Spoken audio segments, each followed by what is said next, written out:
Who doesn't love to spend a day in their pajamas? I do it quite often, working for myself and from home. I don't really have to get dressed very often if I don't want to. Isn't that lucky? Pajamas are this week's theme for our What's in Your Closet Sew-Along, hosted by Pat Sloan at her website, ilovetomakequilts.com. If you haven't done so already, jump over to Pat's website, download this week's free pattern, come back here, and I guess, I'll show you how I do it.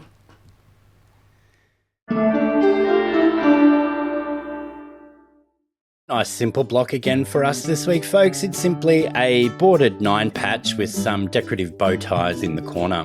And the only change I've made is that for the half square triangles, which will make up our bow tie units, I decided to use my medium fabric so that I can continue having my red, white and blue in each block. In the pattern, it does state to cut the large and small squares both in the dark fabric, but you know what? Us as quilters, we add our own spin to everything that we do. So our smaller 2.5 inch squares do become our half square triangles to make the bow tie corners.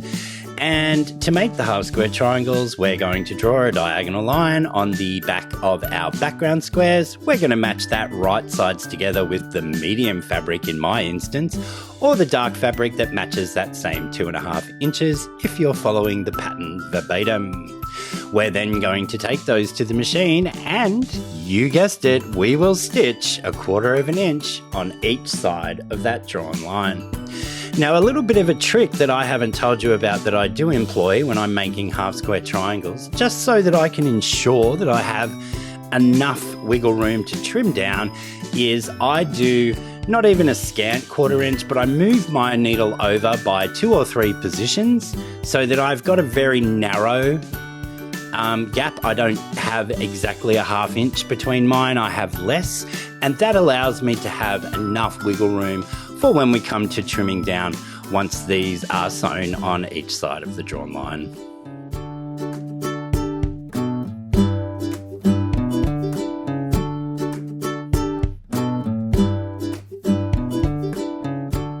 With our stitching now done, we just need to clip all of these apart, and I like to give these a press first just to settle all those stitches in before cutting them along our drawn line and then pressing each of these towards the darker of the 2 fabrics. We don't need to worry about how these will nest, so they can all be pressed in the same direction.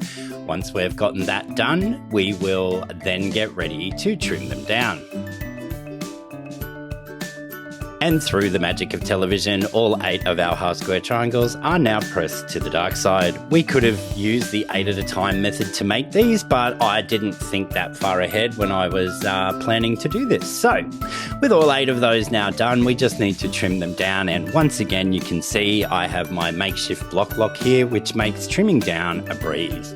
I simply put 3 layers of painter's tape along the diagonal line of my little 3.5 inch square here, and I use that to butt up against that seam line. So it goes on the background side, and you know that you are perfectly along that center line. We then make sure that we have enough fabric outside our 2 inch trim down, and we trim 2 sides. We then turn everything around, still all locked together, and trim those final 2 sides. I'll get all 8 of these done and we can move on to that next step.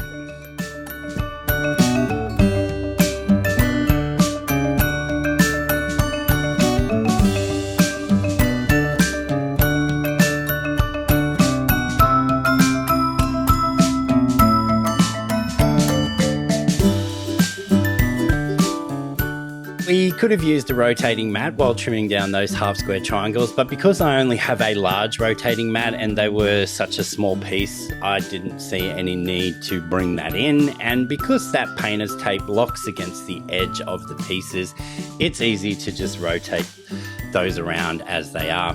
So now we need to take our remaining larger squares, which is 5 background squares and 4 of our dark fabric, and we're just going to create a 9 patch. We'll start by sewing all of our vertical seams and then our horizontal seams, and throughout this process I press towards the darker of the 2 fabrics to avoid shadow lines.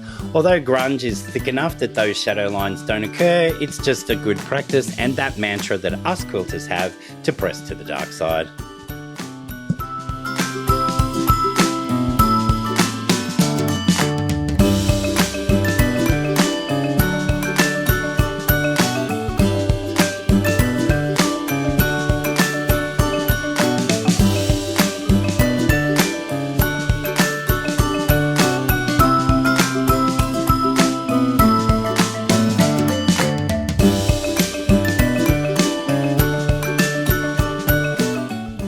Once we come to do our horizontal seams, I just press towards the center of the block.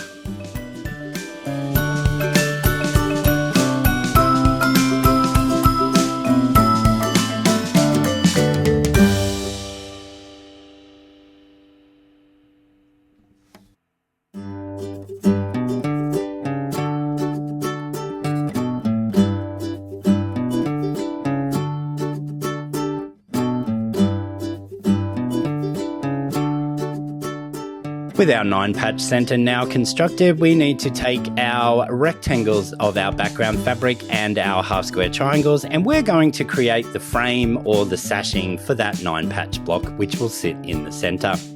To do this, we first have to put a half square triangle on each end of our long background rectangle, and we need to pay particular attention to the direction of our, in my case, medium fabric on the half square triangle. And as you can see from the inset in the top left hand corner there, we need to create a trapezoid shape with our background fabric, meaning that our medium or dark fabric from our half square triangle is pointing outwards and up on the top of those corners. Once we've done that, we will press these in towards that solid background fabric, and then we just need to take 2 of these and place our remaining small background squares on each end of 2 of these. We'll then get to framing our center block, and we are almost done.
Hopefully you were able to follow along with what I did there. It's just a basic sashing construction, and now we just need to lay these out as they will go in the frame and bring back our 9-patch to the center. So we're going to start by adding the sashing pieces to both sides of our 9-patch, and then we will do the top and the bottom.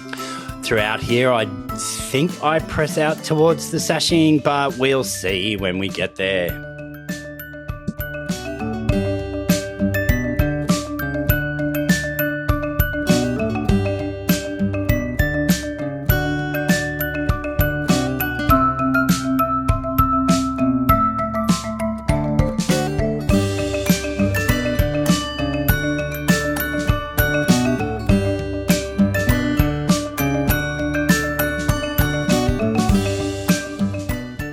With those 2 side sashing pieces now attached, I did make an error before, and I actually pressed towards that center 9-patch. It would be the path of least resistance because it has the least amount of seams and will create the least amount of bulk. So I should have remembered that, but you know, my memory's not what it used to be. So now we will attach the top and the bottom sashing, and let's see which way I press that.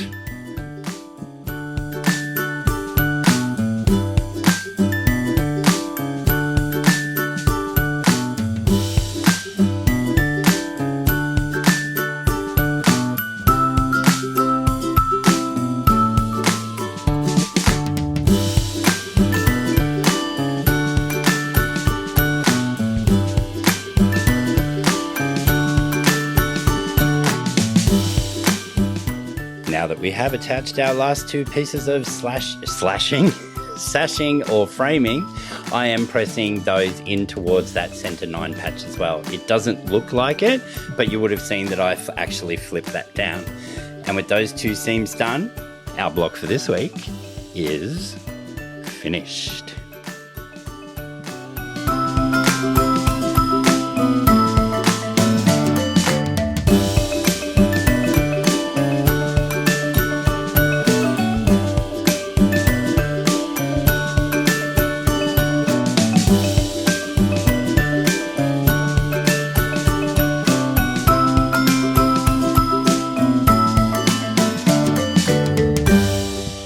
Well, everyone, thank you so much for being here and joining me for another fun-filled week of how-to step-by-step tutorials. I really do enjoy putting these together, and I would love for you to leave me a comment in the box below.